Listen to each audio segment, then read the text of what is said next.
Hey guys, and welcome back to my channel. Today's video is going to be talking all about the third trimester, all the symptoms and signs, things you're going to go through, and also some tips that have helped me along the way in my third trimester. If you guys are new here, my name is Kylie and I'm currently expecting our first baby boy any day now. I am full term.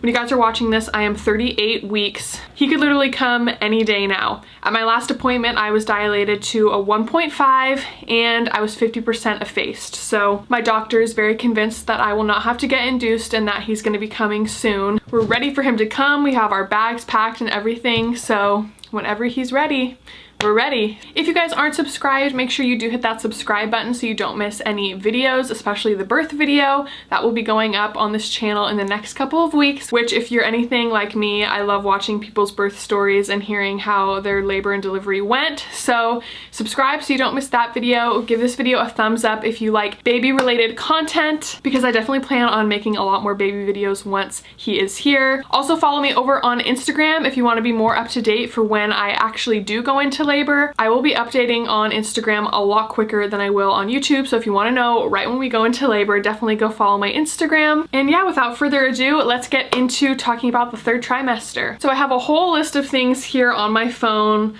all kinds of symptoms and signs and things that I have gone through.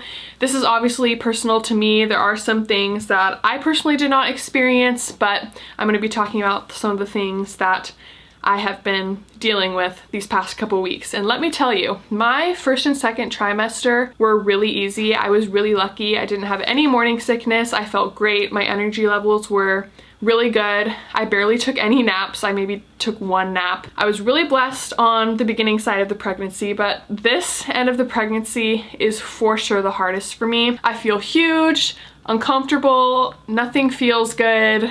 I'm ready for him to be here and I'm just ready to be done. I feel like some moms thrive a little bit more in the third trimester because they were so sick in the beginning. I think because I had it so easy in the beginning, the end of the pregnancy has definitely been the hardest for me. So I'm just gonna go ahead and start reading off some of these things on this list. And the first thing I have on here is slip-on shoes. Definitely by the third trimester, you will not be able to bend down to pick up anything. You drop your phone, good luck getting it. Tying your shoes, that is not gonna happen. So I luckily had some slip-on Vans that have become lifesavers to me, and then I also asked my husband to get me some for my birthday, which was last week.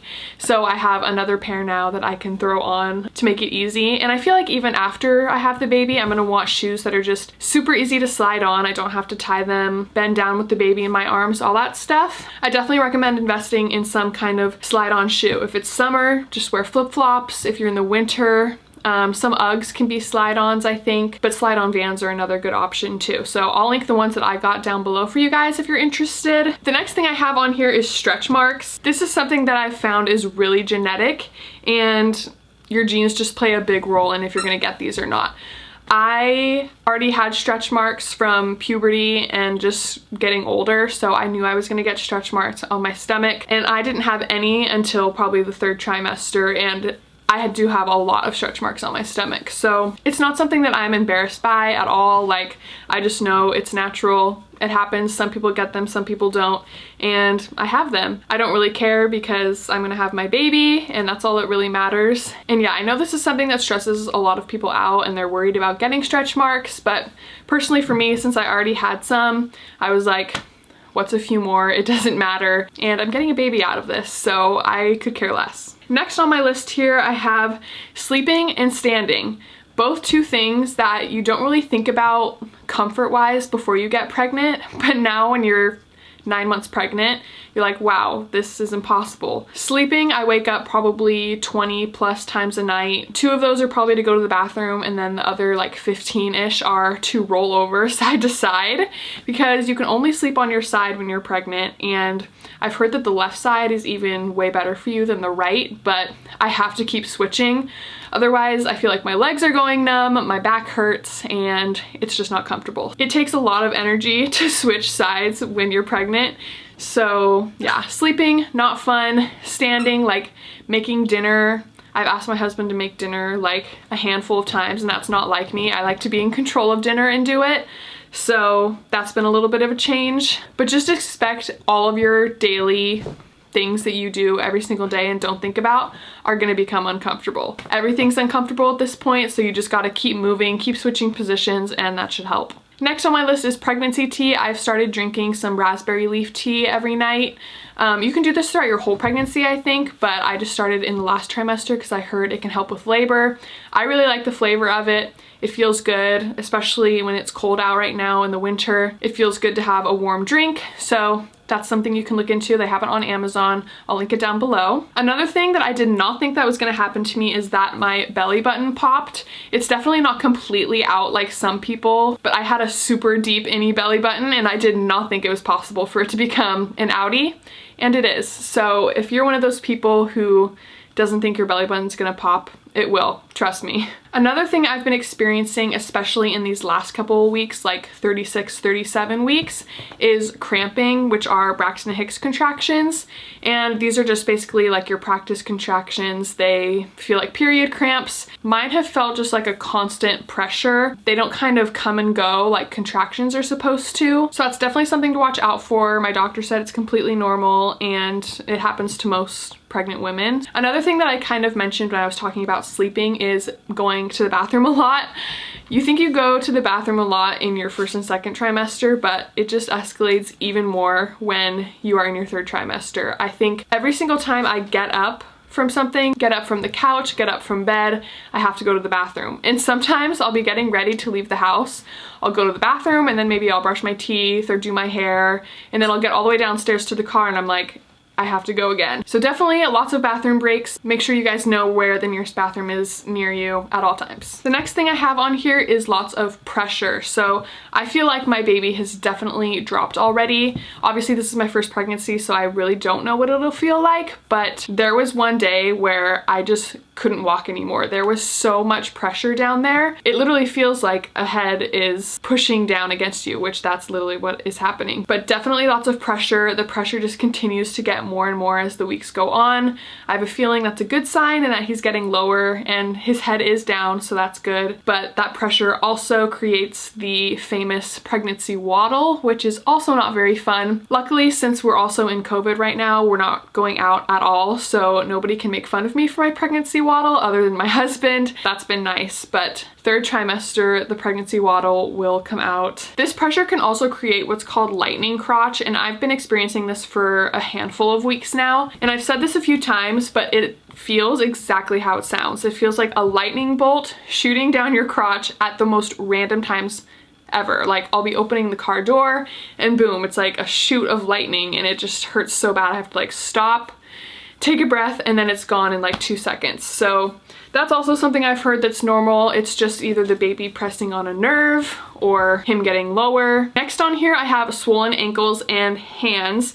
My ankles have gotten very, very swollen, and that is also why these slip-on shoes come in very much handy, because my other shoes that you have to tie up do not fit anymore because of how swollen my ankles are. My hands, I feel like, are definitely swollen, but I feel like they've been like that since the beginning of the pregnancy. They haven't gotten worse in the third trimester, but my ankles, they don't really even exist anymore. They're just huge, so that is not very fun. Next on here I have my energy level, and like I said, my first and second trimester, I felt like I had plenty of energy. I was feeling really good, but now that I'm in the third trimester, I am exhausted all the time. I think around 2 o'clock every single day. I get so tired, and I've even taken a few naps, which is so not like me. Yeah, I'm just trying to embrace it right now when I can take naps, and while I have the time without baby here to just relax, get some sleep in. I have on here back aches, which is kind of a given. Your back's gonna hurt because of all the weight you have in front of you. But one thing that has helped me with my back aches is the pregnancy bouncy ball, or like one of those big exercise balls.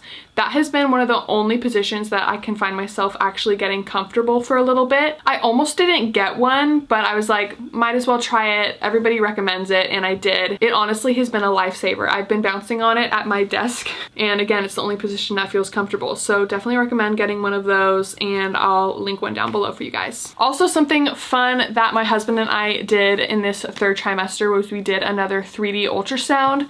We did do one of these at 20 weeks, I think, and it was so cool at 20 weeks, but This last one that we did was so crazy because you can really see a lot of their facial features and really what they're gonna look like. So you can see his little nose, his eyes, his little lips are adorable, his chubby cheeks. And it was just so cool to see him and just really get a glimpse of what he's gonna look like. And especially since my husband can't come into my appointments with me at my OB, it's really special that he gets to come in to this ultrasound specialist and we get to experience it together. If you guys have a 3D imaging center near you, I definitely recommend doing it. It is so worth it. And yeah, these pictures I just stare at all day long. I'm just so ready to meet him, and it's just so fun being able to picture a little bit of what he's gonna look like. A few other things that we finished up in the 3rd trimester was we finished up this nursery, which I'm sitting in right now. We did a whole nursery tour video. If you guys are interested in seeing that, I will link that down below too. It was so fun putting this whole nursery together, and I'm so excited that it's done. We also put in his car seats in the car, so that's all ready to go. And then we also figured out his pediatrician and insurance and all that fun stuff. Which are all things you need to figure out in the 3rd trimester before your baby gets here. I'll also give you guys a little bump date really quick as well. I am currently 38 weeks, like I said, and as I mentioned, the belly is very big. It feels very large. He's ready to come. You can kind of see the belly button poking out there. But yeah, I definitely look pregnant everywhere I go, and he's full term and ready to come. So there it is. So we have everything checked off our list other than him getting here. So we're very excited for his arrival. Comment down below when you guys think he will get here. My original due date is January 4th, but my doctors think he could come a week early. My guess is that he's gonna come before January, but probably after Christmas. So that is everything I'm going to be talking about for the 3rd trimester. I hope this gave you some insight to what your 3rd trimester will look like if you guys are pregnant and if you're expecting. You can also comment down below any of the symptoms that you guys have felt that maybe I didn't mention. I would love to read through those. Sorry if Honey was a little distracting. She is obsessed with me and cannot leave my side, huh? So yeah, if you guys did enjoy, make sure to give it a thumbs up and subscribe, and I will see you in the next one. Bye.